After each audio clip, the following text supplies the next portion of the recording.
So I was just going to air a couple of the thoughts from the fights at the weekend, starting off with Till and Whittaker.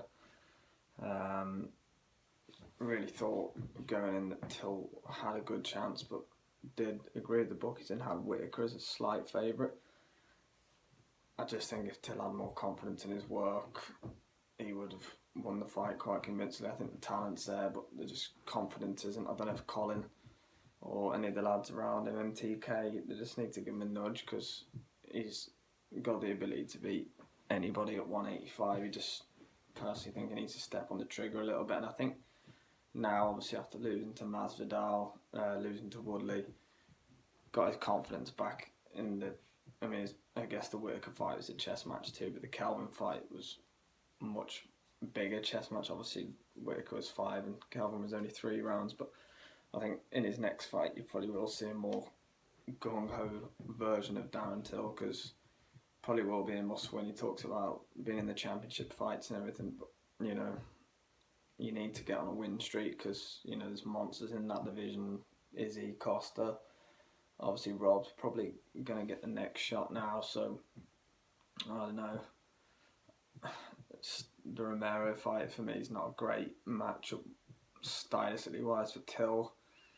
I think Hermansson, obviously a good win over Kelvin, but he caught him early, similar to Fabricio did against Gustafsson. I think the next fight for Till, if you could get the Hermansson fight and give him that and he wins, he's obviously right back up there again. But Cannonier's got to be in the picture somewhere too. So it's one of them. But as for Whittaker, I think proper camp this time. He obviously wasn't with it for the last Adesanya fight. Anybody could have seen that.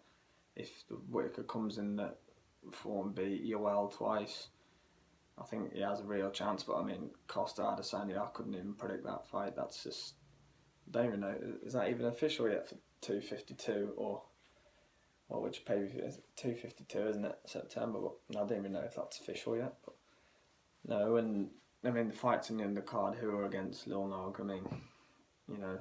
Glad to see that Lil Nog's retired now because obviously, fighting at 44, I think, and who are the same.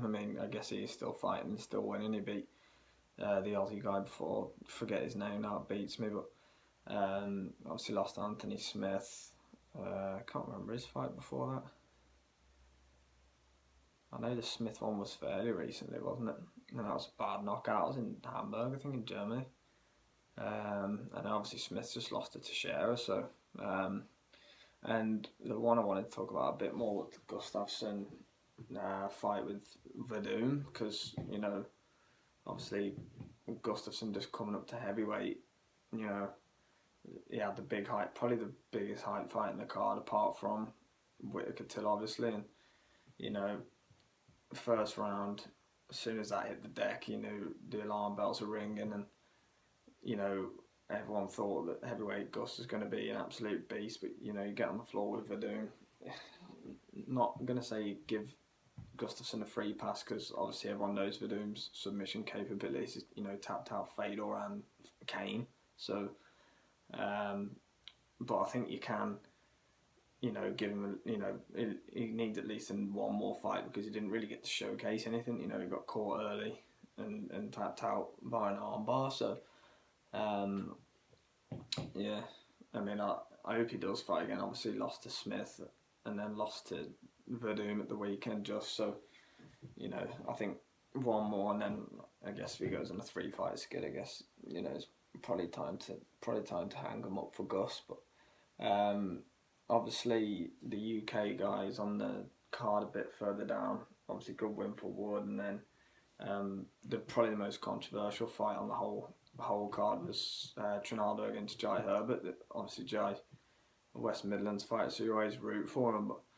But Herb Dean with the late stoppage, obviously, actually really reminded me of Jacare's stoppage of Chris Weidman. Right on the temple, on the deck. Obviously still conscious, but most definitely not with it whatsoever. So, I have a lot of respect for Dan Hardy and Paul Felder, the way that, you know, with no fans anyway, they could hear, obviously heard Dean, could hear him screaming for stop the fight. And yeah, obviously being a referee is the hardest job in the world. You know, you can't please everybody. It's either an early stoppage or it's a late stoppage. They never get it right according to one side of the coin. So